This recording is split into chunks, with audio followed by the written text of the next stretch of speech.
Halo Mas Google.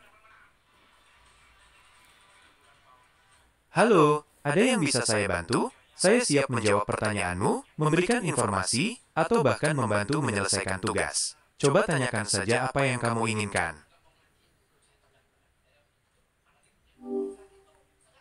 Saya ingin bertanya sesuatu. Tadi terputus karena mati lampu, ada petir. Wah, pasti bikin kaget ya listriknya tiba-tiba mati karena petir. Untungnya kamu baik-baik saja. Mau tanya apa? Iya, aku mau tanya lagi tentang peristiwa alam. Oke, siap. Mau tanya tentang peristiwa alam apa? Apa itu tornado ya Mas Google? Tornado itu seperti pusaran angin raksasa yang sangat kuat. Biasanya berbentuk seperti corong dan bisa sangat merusak. Anginnya bisa berputar dengan kecepatan ratusan kilometer per jam. Apakah tornado itu bisa mengangkat barang-barang atau manusia Mas Google? Iya, tornado itu kuat banget, bahkan bisa mengangkat mobil, atap rumah, atau benda-benda berat lainnya. Karena itulah tornado termasuk salah satu bencana alam yang berbahaya. Kalau manusia bisa nggak diangkatnya ya? Sayangnya, ya, tornado sangat kuat, jadi bisa saja mengangkat manusia. Itulah kenapa kita harus menghindar darinya. Mas Google, kalau mati lampu juga mati nggak bisa ngomong lagi kan? Iya, kalau mati lampu, aku juga nggak bisa ngomong lagi. Aku butuh listrik buat bisa jalan. Tapi kalau listriknya nyala lagi, aku langsung bisa ngobrol lagi kok. Kamu kemana aja kalau mati lampu? Kalau mati lampu, wah, pasti bikin kesel ya. Apalagi kalau lagi asik-asiknya ngapain. Mau cerita tentang mati lampunya? Iya, saya mau tahu tentang internet. Oke, siap. Mau tanya apa tentang internet? Siapa penemu internet pertama kali Mas Google? Kalau soal siapa penemu internet, sebenarnya agak rumit karena ada banyak orang yang berkontribusi. Tapi ada beberapa nama yang sering disebut-sebut. Salah satunya adalah Vinton Cerf, yang sering disebut sebagai Bapak Internet. Dia sama Bob Kahn mengembangkan teknologi penting yang jadi cikal bakal internet yang kita kenal sekarang. Tapi, ada juga ilmuwan lain yang berperan penting, seperti Tim Berners-Lee yang menemukan World Wide Web yang bikin kita bisa akses internet dengan mudah lewat browser. Oh, kalau Bill Gates apa? Bill Gates bukan penemu internet, tapi dia punya peran besar dalam perkembangannya. Perusahaan dia, Microsoft, bikin sistem operasi Windows yang sangat populer. Ini bikin komputer jadi lebih mudah dipakai, dan akhirnya bikin banyak orang bisa mulai menjelajahi internet. Jadi, kalau bukan karena Bill Gates, mungkin internet gak bakal jadi sepopuler sekarang.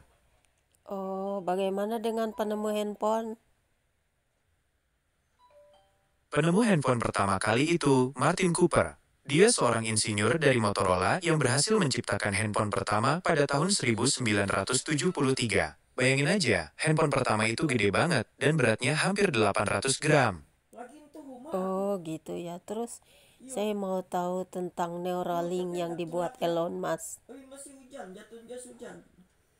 Neuralink itu perusahaan teknologi yang lagi mengembangkan alat buat menghubungkan otak manusia langsung ke komputer.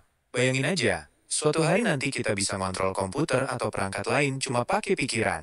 Elon Musk, yang juga punya Tesla, adalah salah satu pendirinya. Tujuan awalnya adalah membantu orang-orang yang lumpuh atau punya penyakit tertentu. Tapi, banyak juga yang membayangkan teknologi ini bisa bikin manusia punya kemampuan super di masa depan.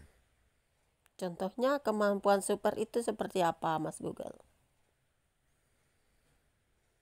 Beberapa orang membayangkan kita bisa melakukan hal-hal yang sekarang nggak terfikirkan, seperti mengendalikan benda dari jauh, berkomunikasi tanpa bicara, atau bahkan meningkatkan kemampuan belajar kita. Tapi, perlu diingat kalau ini masih teknologi yang baru berkembang. Masih banyak penelitian yang harus dilakukan sebelum kita tahu pasti apa saja yang bisa kita lakukan dengan Neuralink.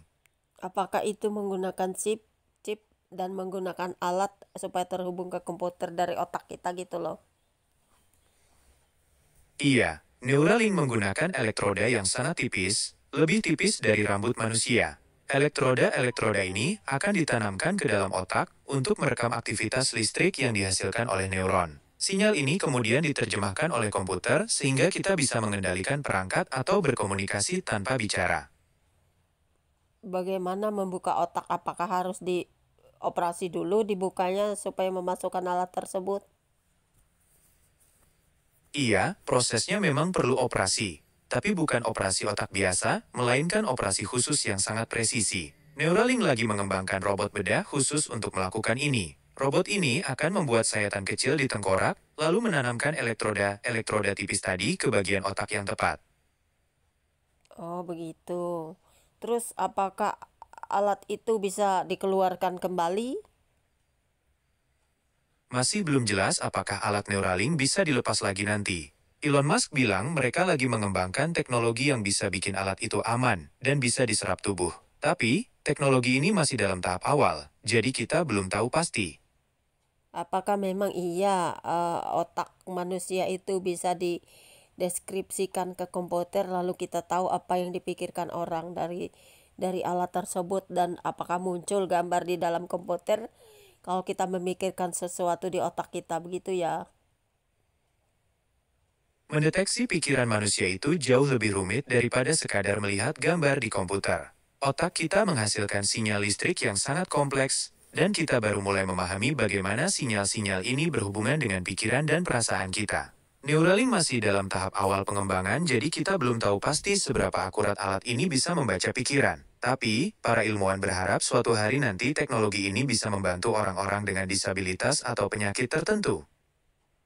Berarti hanya untuk disabilitas, bagaimana dengan orang normal? Neuralink memang awalnya difokuskan untuk membantu orang-orang dengan disabilitas. Tapi Elon Musk dan lainnya juga membayangkan teknologi ini bisa digunakan oleh siapa saja. Mungkin suatu hari nanti, orang normal bisa menggunakan Neuralink untuk hal-hal seperti belajar bahasa baru dengan lebih cepat, meningkatkan kemampuan mengingat, atau bahkan terhubung langsung ke internet. Tapi itu semua masih sebatas teori untuk sekarang. Oh, tapi bagus berarti ya untuk masa depan teknologi yang super canggih gitu ya. Iya, bener banget. Teknologi ini punya potensi besar untuk mengubah hidup kita.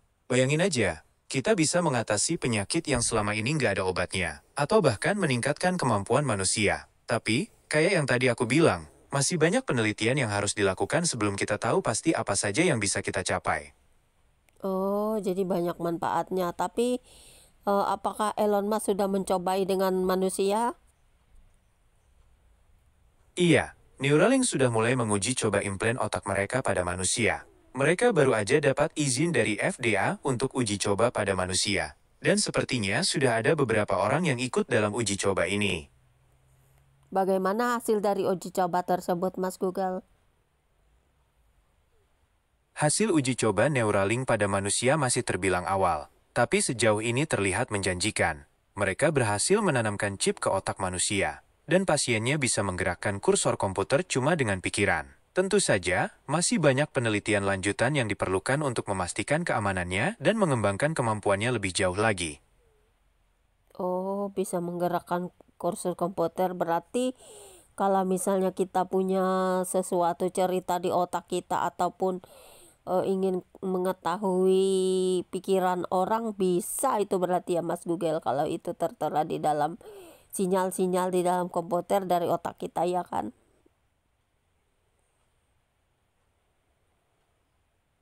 Masih terlalu dini untuk bilang apakah kita bisa membaca pikiran orang lain atau mengetahui cerita dalam otak seseorang hanya dengan Neuralink. Teknologi ini masih dalam tahap awal pengembangan dan kita baru bisa mengendalikan hal-hal sederhana seperti kursor komputer. Mengenai pikiran dan perasaan manusia, itu jauh lebih kompleks. Kita masih perlu banyak penelitian untuk memahami bagaimana otak bekerja dan bagaimana menerjemahkan sinyal-sinyal listrik menjadi pikiran dan emosi yang sebenarnya. Sebenarnya sinyal listrik itu adalah energi di dalam tubuh kita, bukankah itu dari Tuhan, Mas Google? Itu pertanyaan yang menarik. Banyak orang percaya bahwa semua energi berasal dari Tuhan, dan tubuh kita adalah ciptaan yang luar biasa. Tapi, sains melihat energi sebagai sesuatu yang bisa diukur dan dijelaskan melalui proses alami. Misalnya, energi dalam tubuh kita sebagian besar berasal dari makanan yang kita makan. Bagaimana menurutmu? Betul, saya percaya itu energi juga ada di semesta ini, di semua apa yang dibuat manusia juga bisa jadi energi dari tumbuh-tumbuhan, dari makanan dan sebagainya. Ya kan? Iya, bener banget, energi itu ada di mana-mana, dan bentuknya bisa sangat beragam. Kalau di suami atau di istri juga ada energi kan Mas Google? Tentu saja, manusia juga punya energi. Kita butuh energi untuk melakukan segala sesuatu, mulai dari berpikir sampai berolahraga. Energi ini berasal dari makanan yang kita makan, yang kemudian diubah menjadi energi yang bisa digunakan oleh tubuh kita. Oh, energi itu berbeda kan dengan roh Mas Google?